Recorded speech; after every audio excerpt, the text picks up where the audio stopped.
Hello everyone, and welcome to His Author's Voice. And I am the author, Jack Sanger. What you're about to listen to is the first part of a two-part short story called Rupture. In it, an artist by the name of Giles Castell, locked away in the snow in the Derbyshire hills, begins to explore the detritus in his cellar.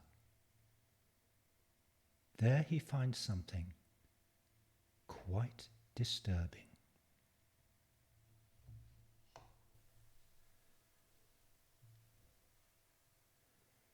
Rupture. He stretched out in the bed, the heavy mound of the winter duvet pressed down upon him from his midriff to his toes.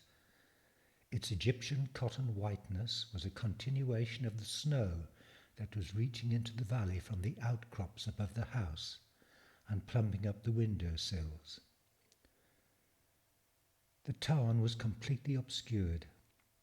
Soon he might skate upon it. He was reminded of Beckett's opening line in Happy Days. "Another heavenly day," he whispered aloud. He felt good. Yesterday he had stocked up with food for a couple of weeks. There would be no need to leave the house. 2 weeks on his own. There was joy in it, even as he acknowledged his sense of warmth and wonder at having lived long enough and risked enough to be part of the stable, supportive world of his family. His wife's formidable prescience had had her take the children, flee to the south coast just a day before the knife of winter cut to the hillside bone. He would join them soon enough at her parents', dishevelled no doubt, but cleansed by being marooned in solitude. The coffee he had made a little earlier was brewed and ready to drink, not hot enough to scald, but too hot to swallow more than a surface sip. Today would begin the clear-out he had promised since they bought this place, and dumped everything that had been superfluous to the immediate needs of a working home. Just as the snow took away the detail of shades, colour and contour of the crags, so would he smooth out the jumbled disorder of the cellar. He would create a spacious sanctuary for what remained important to him and jettison the rest. He tried to remember how he had met Rowena. Surprisingly, it was not straightforward. There seemed no clear-cut divide between the time of not knowing her and the time of her filling space next to him. It was as though she'd existed for a while in a ball of silk from which she slowly emerged, all blurred, gradually coming into focus. But how the ball had come to be there in the first place was a mystery. He knew her history, she had told him enough times, but a sharp sense of the moment when fate tips and people meet was a blank. Just as was whatever was preoccupying at the time. There had been no reference to their moment of meeting in their conversations, no portrayals of how they appeared to each other, or the emotional sensation, the chemistry of first meeting each other in each other's orbit. It must have been about 10 years ago. That was all he could muster. The arrival of the 2 children, Crispin and Isolde, a year apart, was the best guide, and he'd known her a good year before that.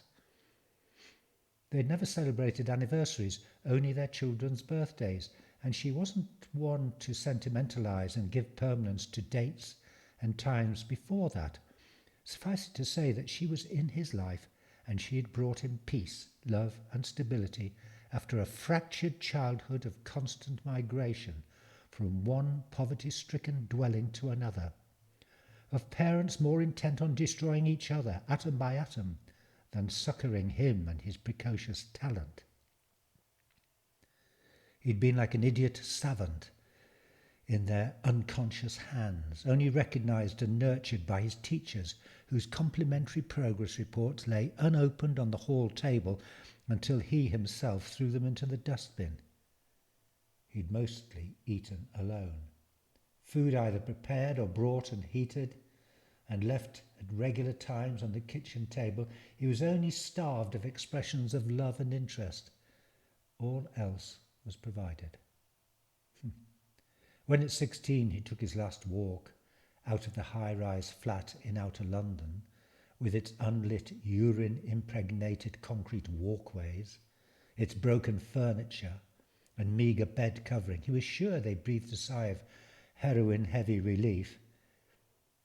He imagined the meals being put out 3 times a day for the first day or two, and the mild surprise that they'd not been eaten before even this sole ritual of family life gradually fizzled out in their energy-starved emptiness.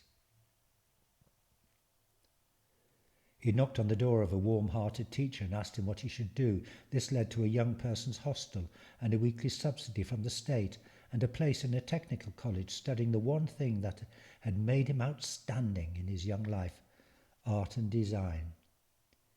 He went on to art school and won a distinction despite his portraits being a throwback to another bygone age.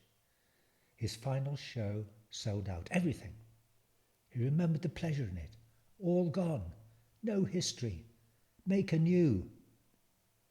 He rented and then bought a flat from the council, 1 room for a studio with a small bedroom and a separate kitchen and bathroom.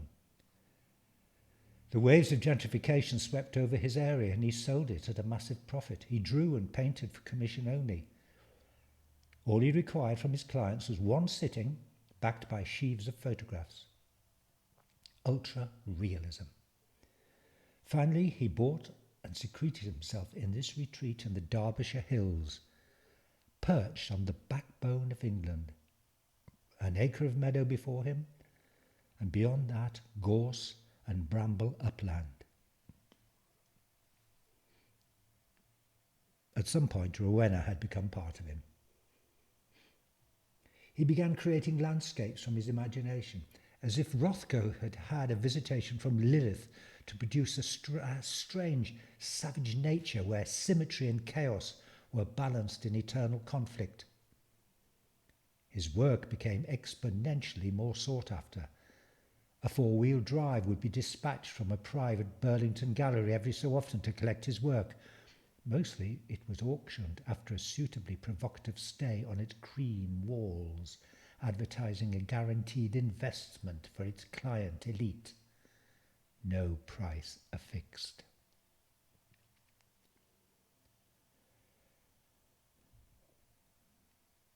Once he had chewed toasted homemade bread and washed down the residual crumbs with his second cup of coffee, he dressed against the cold and lifted the heavy wooden trapdoor into the cellar. The house was built from compacted straw bales, sandwiched in beech planking, the exterior painted with old tractor oil. It smelled pleasingly of a mix of tar and the fermenting apples not yet removed from among the hundreds stored on shelves for the winter. The interior was whitewashed. The cellar was different. It was part of the ruin he had originally bought before his ministrations had led to the complete removal of what had been above ground level and their replacement with this ancient, sustainable construction. He switched on the light and began the descent down the stone steps, careful to keep away from the lime-washed walls, which would otherwise cover him in fine dust. It was dry in the ancient cellar, and rather than an echo from the roughly cut grey stone walls and floor, sounds were muffled by the dusty sheeting that hid the detritus of his past. Not Rowena's. She had come bringing nothing with her, except the stories of her life. The single bulb threw his shadow about as he removed the first protective layer, a tattered, brocaded, patterned curtain. Almost the first object he picked up was a black canvas bag, the kind that laptop computers used to inhabit. Too bulky for today's needs. He unzipped it. There, shiny as new, its long-necked lens, covered by a rubber lid, was a video camera. He stared at it without a semblance of recognition. He took it out and pointed it like a gun. It was smooth and pleasantly comforting as it nestled in his hand. When he pressed the button, the side snapped open, revealing a cavity of cogs and metal framing to take a small video cassette. In the bag was a stash of them, some already used for recording, with names and dates. He stuffed them back to look at later. There was also a cassette holder to take the mini-tapes and play them on a full-size VHS recorder, plus a battery charger to power up the camera. He replaced everything and put the bag on one of the lower steps. Maybe he would take them to the technology shop in the town. There was a decent trade in transferring films and videos to CDs.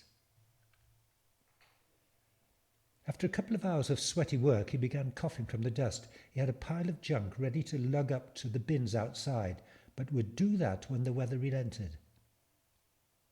Swallowing spittle and with a scratching throat, he went upstairs, taking the bag with him.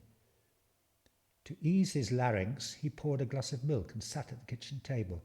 A sheet of bleached wood cut at an angle from a nearby lightning-struck tree so that its edges undulated following the contours of its bowl, and the grain stood up like brown veins. He unzipped the bag and began laying everything out. On a whim, he plugged in the charger and connected up the camera.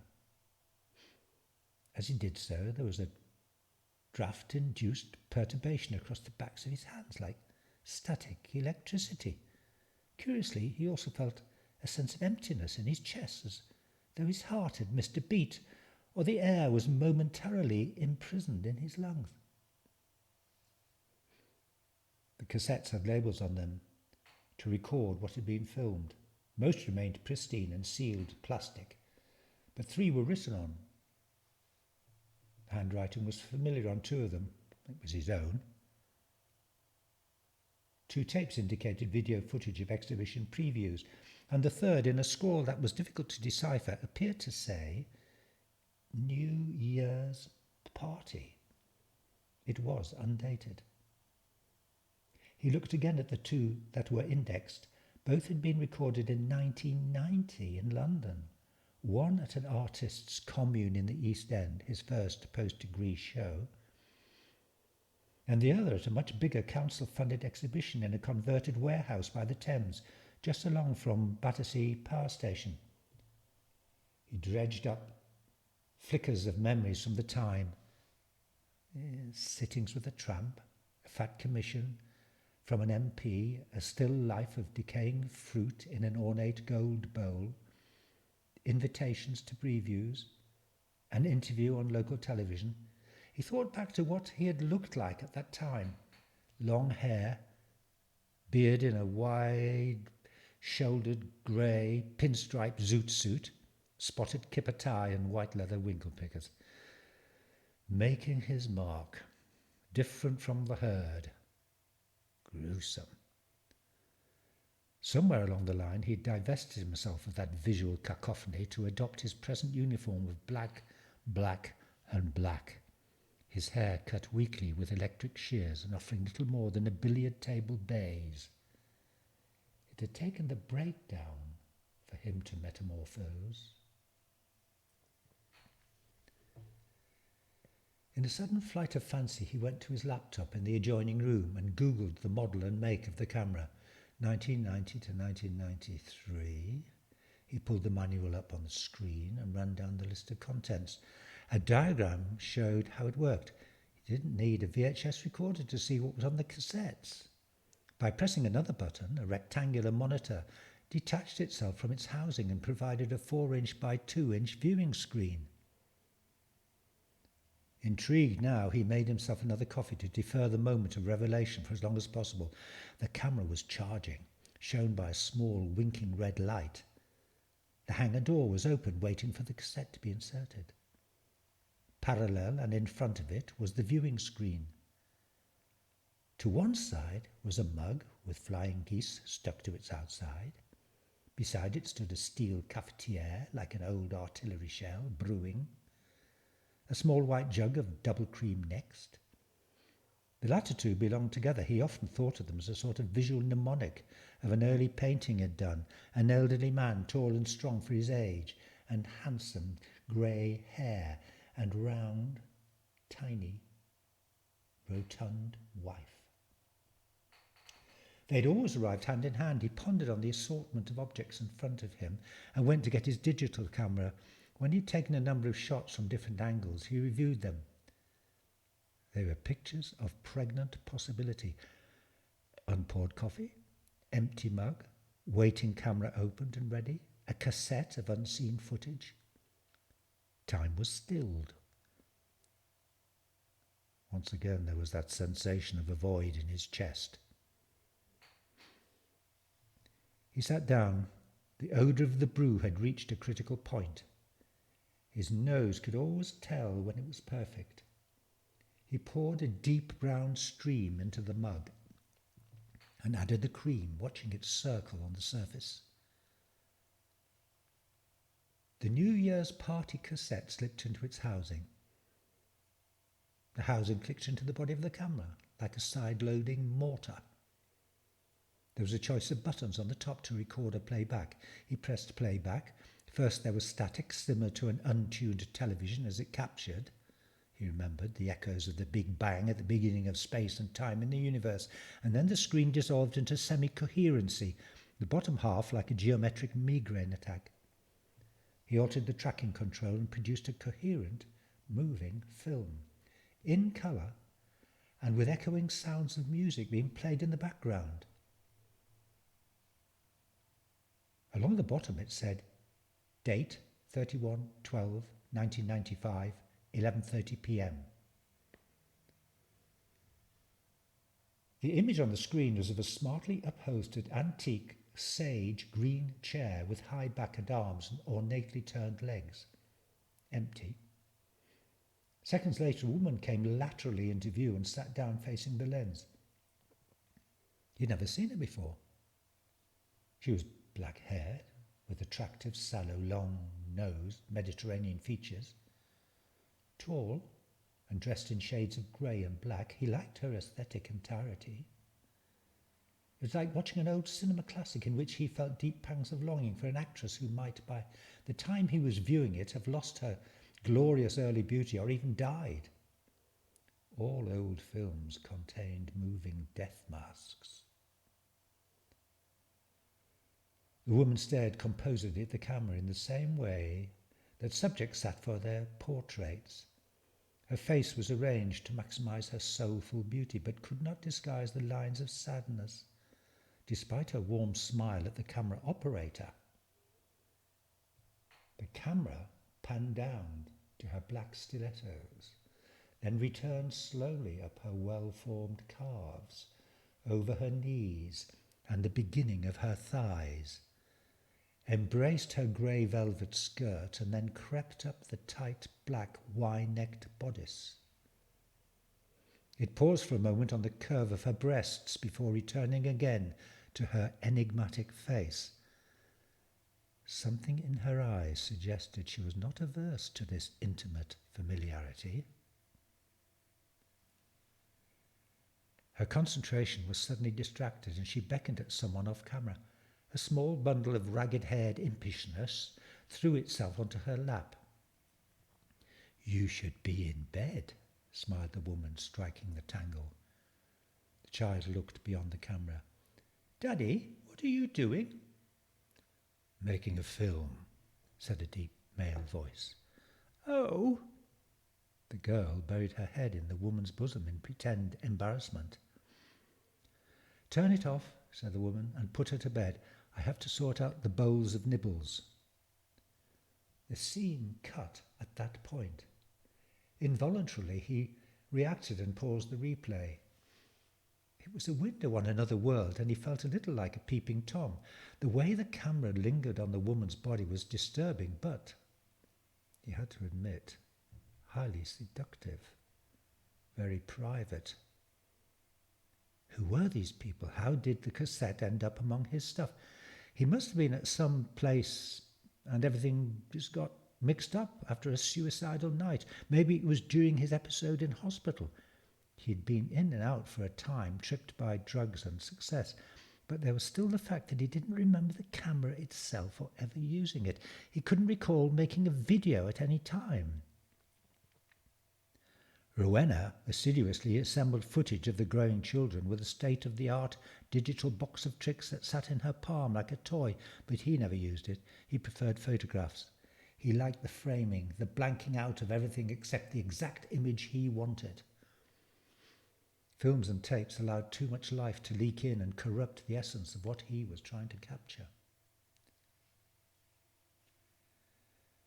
He pushed the pause button to release the next run.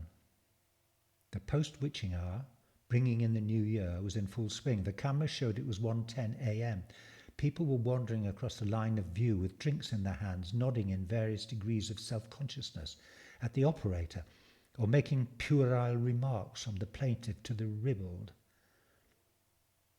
Then a red-faced, white-haired man, looking the worse for wear, but with a long history of abuse writ large on his features, stopped and put his nose to the lens. Typical fucking artist. Reality exists only in the eye of the beholder. Our sense of it is just a shadow on your cave wall, eh, Felix Leonard? Put that in your fucking celluloid abstract memory. And the face disappeared. There followed more of the same, though not so virulent, as Leonard wandered around the house. It was a spacious, elegant place, probably Georgian, possibly a large city, judging by the knowing in-talk and the unconventionality of dress. Some kind of artistic circle of friends gathered to mark the beginning of another year.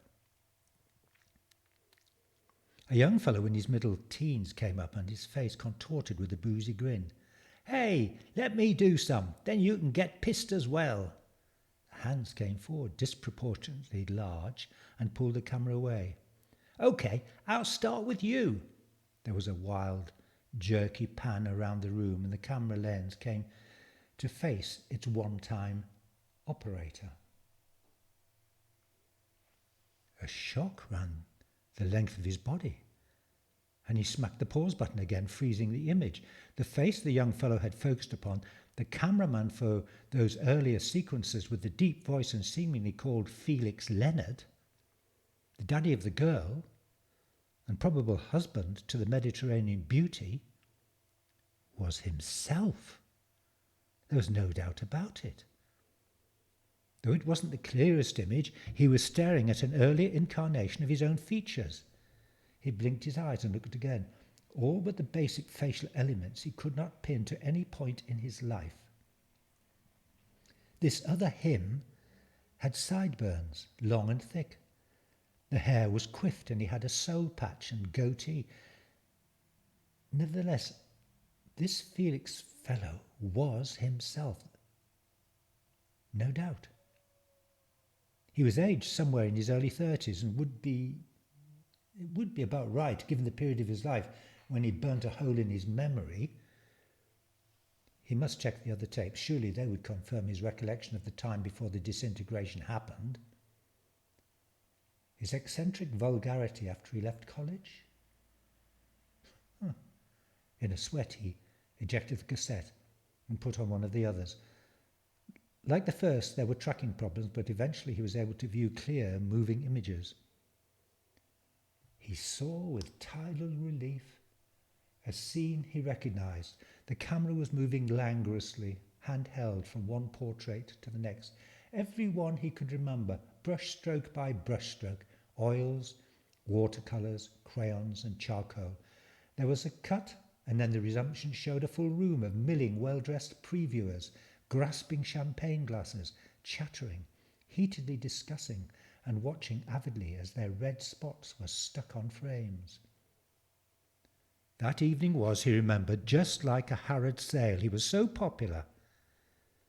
In an act somewhat mimicking on the other cassette, a fat red face suddenly filled the screen. It was not the same person, of course, but it was the same kind of angry intercession. "He's a fucking Luddite, that Giles Castell. All eyes and no psyche. Where's his imagination, for fuck's sake?" Then the face slid away, still glowering. So there he was, Giles Castell in 1990, as he was now. Thank God. The camera continued its tardy progress until it fastened onto a figure entering the gallery, and there was even more confirmation. An old friend, a wildly dressed, outlandish butterfly, blessing everyone popishly and drinking in the acclaim. It washed him in a bittersweet reaction, revulsion mingled with relief that the event was exactly as he'd remembered. He ejected the tape and sat back, in the absolute silence of the solitary house, being insulated by falling snow, imprisoned with the dark enigma of a history suddenly exposed to a disturbing, undermining threat. At the same moment there was a foot from the fuse box. Lights off. Power lines down. He turned on the camera. A quarter of battery life remained from its charging. Would that be enough to see the tape through?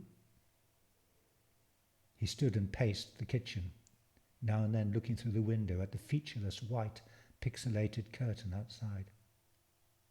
He tried to organise his thoughts and dredge up a rational hypothesis for what was on the cassette.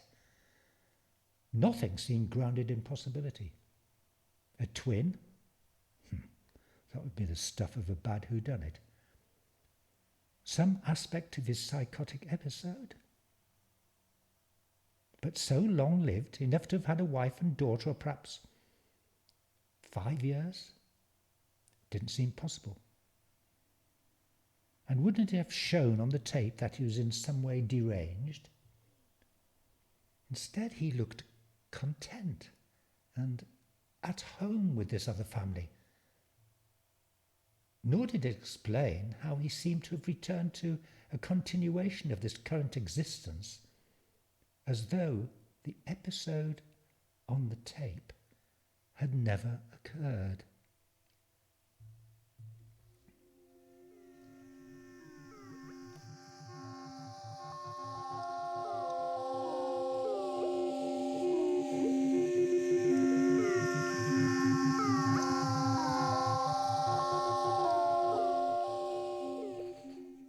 So there we are.